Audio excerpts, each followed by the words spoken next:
Hello and welcome to Indus News live from Islamabad. I am Muneeb Hamid with the news of this hour. Let's begin with the headlines.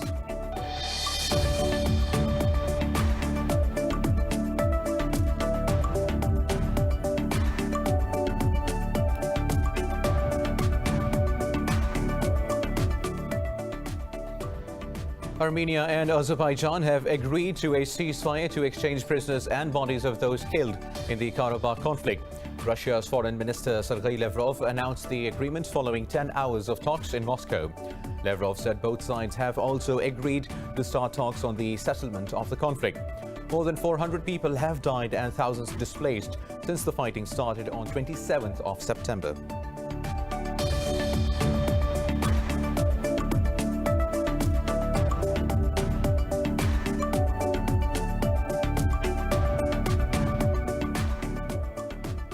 Indian troops have martyred 2 more civilians in occupied Kashmir's Kulgam district. The occupying forces targeted the youths during a cordon and search operation in Chingam area of the district. The occupied valley is under India's crushing curfew and communications blackout for the last 432 days.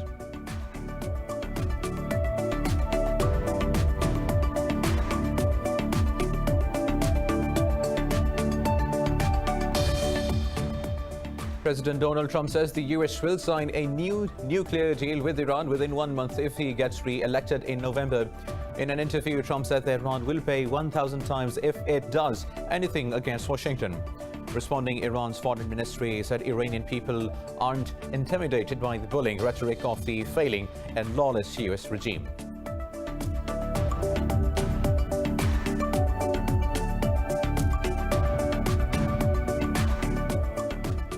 At least 5 civilians have been killed in an explosion in Afghanistan's southern Helmand province. The defense ministry said 9 others were injured when a passenger bus hit a roadside bomb in the Gereshk district. The ministry blamed the Taliban for planting the mine. However, the Taliban have not yet claimed the responsibility.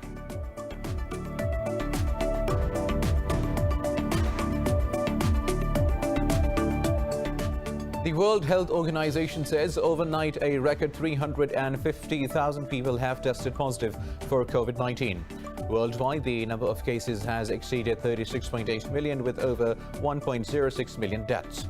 India's infection tally is nearing 7 million with over 73,000 people testing positive in the past 24 hours. Meanwhile, in Pakistan, 6 more people have died overnight, taking the count to 6,558.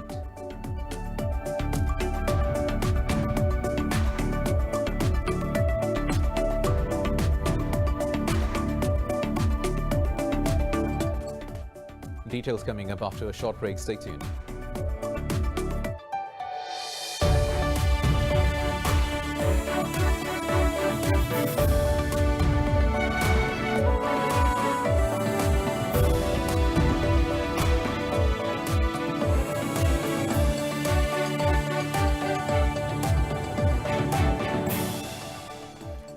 Welcome back. Now let's have the news in detail.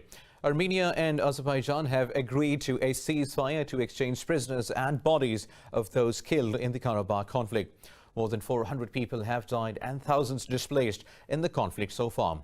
Russia's foreign ministry, Sergei Lavrov, announced the agreement following 10 hours of talks in Moscow. Lavrov said both sides have also agreed to start talks on the settlement of the conflict. He said the International Red Cross Committee will act as an intermediary in the humanitarian operations.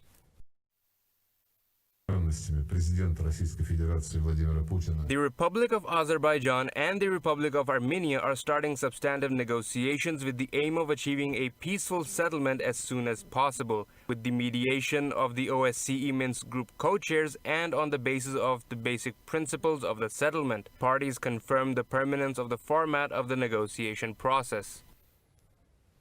Well, the talks were the first diplomatic contact between the two sides since the fighting broke out on the 27th of September. Now, Indian troops have martyred 2 more civilians in occupied Kashmir's Kulgam district. The occupying forces targeted the youths during a cordon and search operation. The search operation was going on in the Chingam area of the district till the last report came in. Meanwhile, another 14-year-old boy was injured after he was shot at by unidentified gunmen in the Pulwama district. The Indian troops have continued their military operations in other parts of the territory. The occupied valley is under India's crushing curfew and communications blackout for the last 432 days.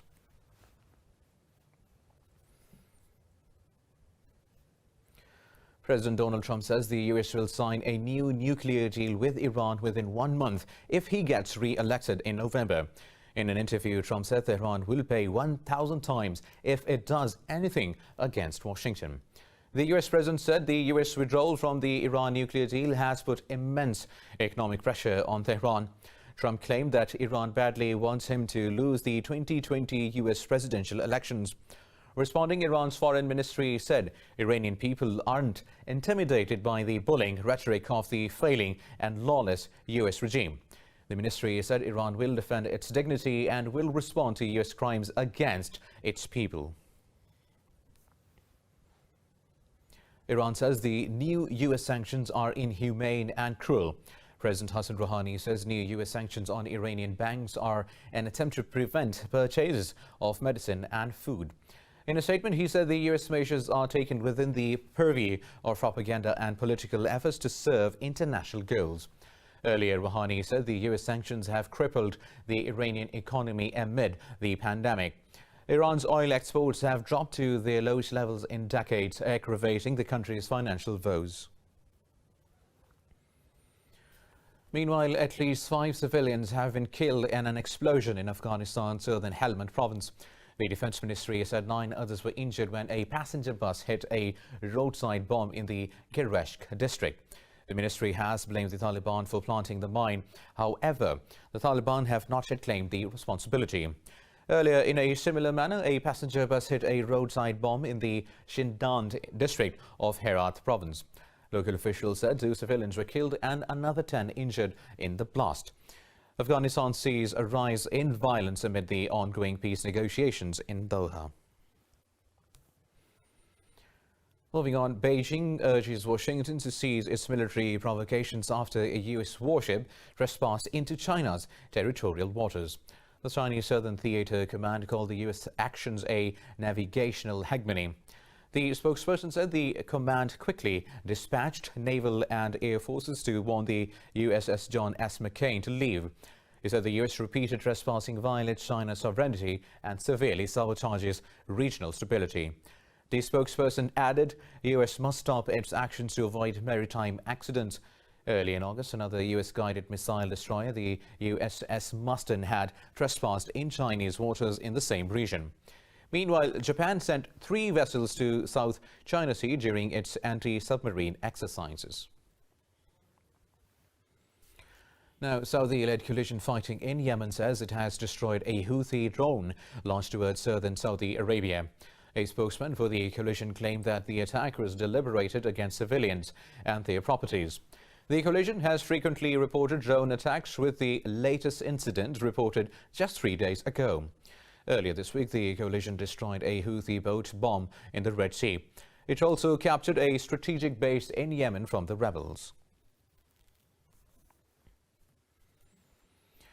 Palestinian Foreign Minister Riyad al-Maliki has slammed the international community over failure to stop Israeli violations. Al-Maliki held a meeting with the non-aligned movement. He said Palestinians are facing an existential threat to their rights of freedom and self-determination. The foreign minister said the situation in occupied Palestine reflects serious shortcomings of the international system. Al-Maliki added the international system is content with speeches without real action to stop illegal Israeli practices.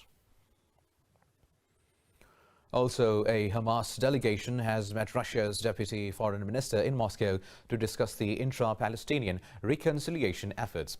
A spokesperson said a delegation led by Musa Abu Marzouk briefed Mikhail Bogdanov on recent intra-Palestinian talks. In an interview, he said Bogdanov affirmed Moscow's commitment to supporting Palestinian efforts to end its internal divisions. The spokesperson said Russian officials reaffirmed support for Palestinians by rejecting the U.S. Middle East deal of the century. He said Bogdanov reiterated the U.S. plan does not represent a solution to achieve peace and security in the region. Now, in Kyrgyzstan, Parliament is set to meet and vote on a new government to end a power vacuum in Central Asian nation. Parliamentarians will gather in the presidential residence as protesters had ransacked their offices. Deputy Speaker Ida has urged MPs to reconsider the nomination of opposition politician Sadir Zaporov. The Speaker said voting him will only divide the country further. Meanwhile, Zaporov's supporters clashed with followers of a few other parties which nominated Omurbek Babanov. Earlier, President Soronbay Jeenbekov declared a state of emergency in Bishkek and deployed troops to prevent armed clashes. Now, the African Union has lifted its suspension of Mali, which went into effect after a military coup in August. The bloc says it wishes for the country to go back to civilian rule and end military's control over the political system. In a tweet, African Union Commission Chairperson Musa Faki Mahamat welcomed the bloc's decision. But Mahamat said Mali must organize electoral consultations in order to equip itself with definitive institutions.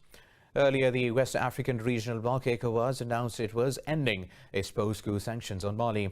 Under pressure from tough sanctions, Mali's junta endorsed a charter to restore civilian rule within 18 months. But despite its concessions, the junta has still not met all the ECOWAS demands. Now, the World Health Organization says a record 350,000 people have tested positive for COVID-19 overnight. This comes as Bulgaria, the UK, Russia, Iran and many others see the highest spike in their daily infections. Worldwide, the number of cases has exceeded 36.8 million, with over 1.06 million deaths. More details in this report. The second wave of the coronavirus pandemic has officially made a devastating start, with new record cases being posted for 2 consecutive days. Many nations previously worst hit by the virus have yet again recorded the highest daily infection toll. Spain, the UK and France have contributed immensely to Europe's cases, which have surpassed 100,000 daily infections for the first time. The World Health Organization has warned the continent to take adequate measures to contain the transmission. We have the tools we have. We have seen how effective those tools can be if applied in the right proportions, at the right time and in the right way at country level. It is, though, sad to see many countries in Europe experiencing a rapid rise in cases, and governments do have to take decisive action in order to try and shut down transmission. The US remains the world leader of coronavirus with over 7.6 million infections and more than 213,000 deaths. Meanwhile, the World Bank says Latin America and the Caribbean region will suffer the worst economic and health impact from the pandemic. The bank has forecasted a nearly 8% drop in regional gross domestic product. The idea sprung up when I saw I was completely without money to pay my rent, to maintain myself. So I started to think about what I could do. And we have to do what we like, and I like to plant flowers. I don't have pretty fingernails because I'm always working with plants.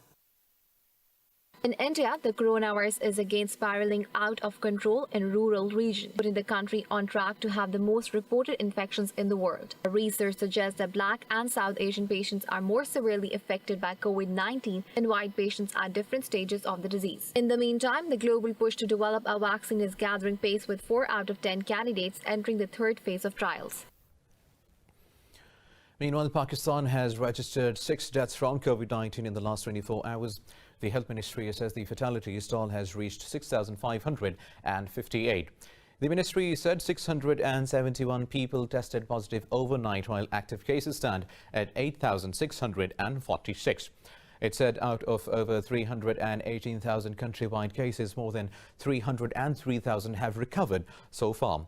The ministry added 781 patients are admitted in hospitals, with 69 on ventilators. The government says new SOPs will be issued for banquets and other large-scale public gatherings to further curb the COVID-19 spread. Also in Pakistan, Chief of Naval Staff Admiral Amjad Khan Niazi has called on Chief of Army Staff General Qamar Javed Bajwa. Admiral Amjad visited military's general headquarters in Rawalpindi. Military's media wing, the ISPR, said the two discussed matters of professional interest. General Bajwa congratulated Admiral Amjad on the assumption of command of Pakistan Navy. The Chief of Army Staff hoped the Navy will achieve new heights under Admiral Amjad's able command. Earlier on arrival at GHQ, Chief of Naval Staff laid floral wreath at monuments of the martyrs. More news coming up after a short break. Stay tuned.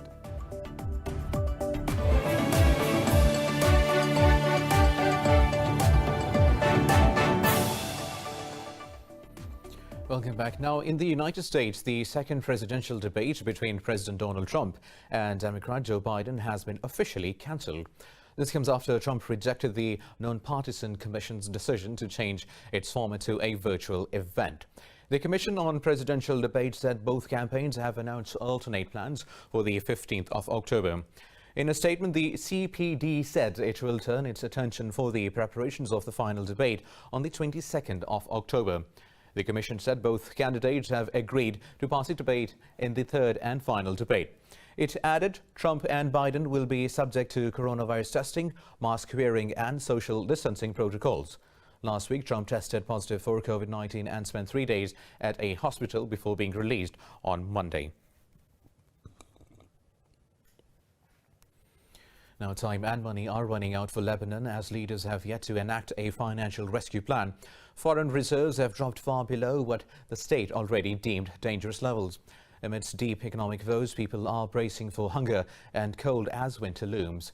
This report will tell you more. A taxi driver spends thousands of Lebanese pounds every day just on fuel to make the ends meet. Beirut-based Fawad Hamasi is worried that the price of subsidized foods and key imports will skyrocket. If subsidies are gone, he is not sure how he's going to survive. Medicine prices are still at a rate of 1,500 or 1,515 Lebanese liras compared to the United States dollars. Prices are still acceptable, but if they remove the subsidies, as they say, then prices will be 5 or 7 times higher and people will die. The government doesn't care for anyone. A sharp drop in foreign reserves means the Lebanese government cannot afford to keep subsidies for long. Medicines are also out of stock and their prices will reach new heights if the subsidies do come to an end. The crisis has been getting worse in the past 2 months. Medicines are out of stock or suppliers are limiting the amounts of medicines to each pharmacy to a certain number. And people increase their stocks at homes for many reasons, either because they are afraid of shortage or higher prices, as they consider it's better to buy it now before prices go up even more. Lebanon's currency has lost more than 80% of its value against the US dollar since last autumn. Talks with the IMF stalled earlier this year when government officials could not agree over who should bear the losses in the financial system. With no rescue plan in sight and French pressure to form a new cabinet bearing no fruit, the country is a heartbeat away from disaster. Now, at least 4 people have died and 20 others injured in a diesel tank explosion in the Tariq al-Jadida area of the Lebanese capital, Beirut. Lebanon's Red Cross says the injured are receiving treatment from their medical workers. Local media says people are being evacuated from the nearby houses as the fire rages. The blast caused panic in a city scared by the explosion that killed 203 people in the port area in August.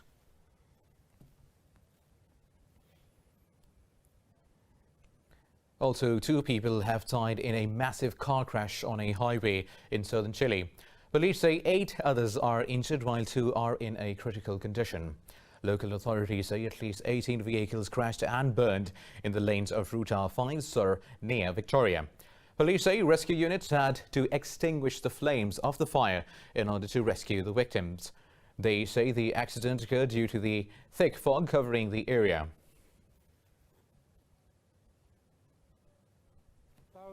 This is an unfortunate accident where people have died. In an inspection with the firefighters and emergency medical care service, we have found 2 burnt bodies inside one of the vans. Meanwhile, violence broke out as protesters and police clash in Chile's capital city of Santiago. Chileans were protesting against President Sebastián Piñera's government and police brutality. Police used tear gas and water cannons to disperse the protesters who threw rocks at the security forces. A week ago, a teenage boy in Chile fell from a bridge into a river during clashes with the police. A new constitution is a central demand that emerged from the months of protest. Chileans are expected to vote on a new constitution in a referendum later in October.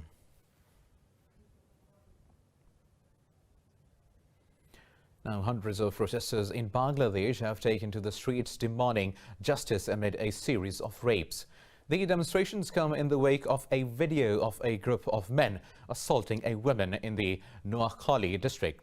In an interview, Law Minister Anisul Haq said the government wants to ensure that guilty get the highest punishment. Haq vowed legal actions against criminals aiming for their punishment without unnecessary delays. A human rights group says Bangladesh has seen a surge in such incidents. The group said gang rapes account for a fifth of the nearly 50,000 attacks reported. The UN and rights groups have called for urgent reform of the criminal justice system. Now, China has rebuffed accusations from the US against its environmental record, terming them a farce. Foreign Ministry spokesperson said Beijing's achievements in addressing climate change have been widely recognized. In a press briefing, Hua Chunying said China's carbon dioxide emissions per unit of GDP were cut by 48.1% in 2019.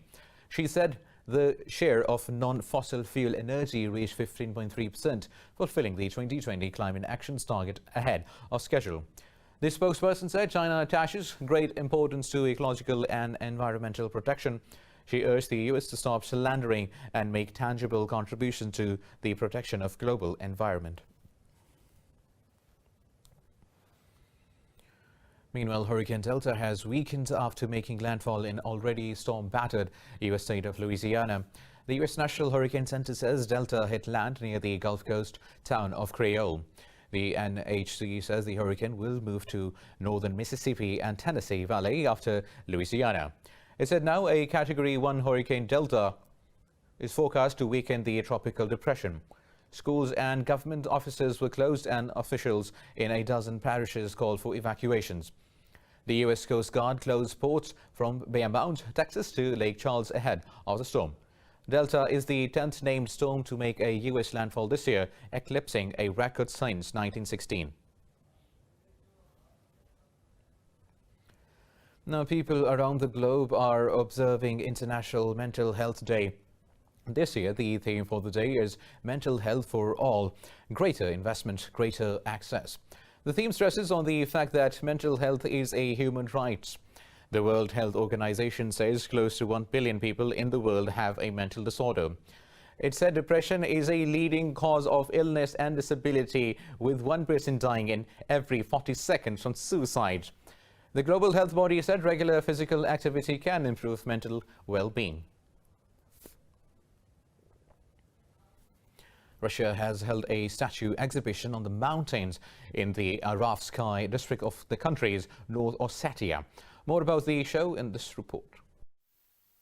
A statue exhibition by Russian sculptor Vladimir Soskiv has been brought to the mountainside in the North Ossetia. 25 statues made out of wood and bronze were transported from Moscow and placed on a meadow surrounded by mountains. Visitors said they really enjoyed the unique idea of display in nature. The sculptures depict a range of human themes including birth, death, and treatment of the elderly. Visitors applauded the artist, saying the viewers can create their own story while looking at his work. 79-year-old Soskiv is based in Moscow and has been exhibiting his work since 1971. His art can be found in Moscow's Tretyakov Gallery in St. Petersburg, as well as in private collections in Europe.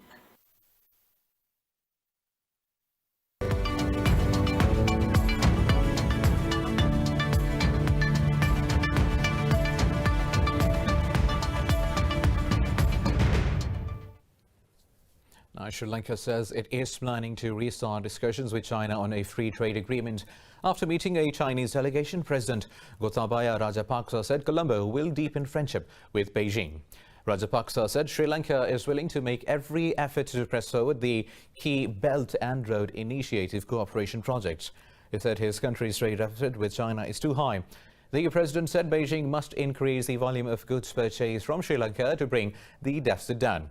Rajapaksa rejected accusations that China wanted to trap Sri Lanka into mounting debt with the port deal. The two countries also agreed to strengthen ties in agriculture, education, tourism and other sectors.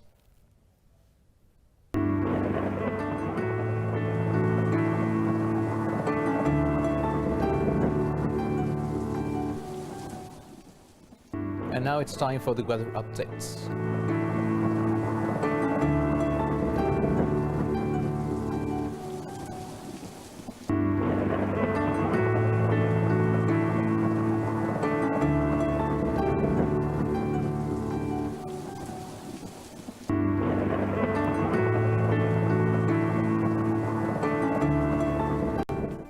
And that is all for now. For the latest updates, you can follow us on social media at Indus.News. Take care.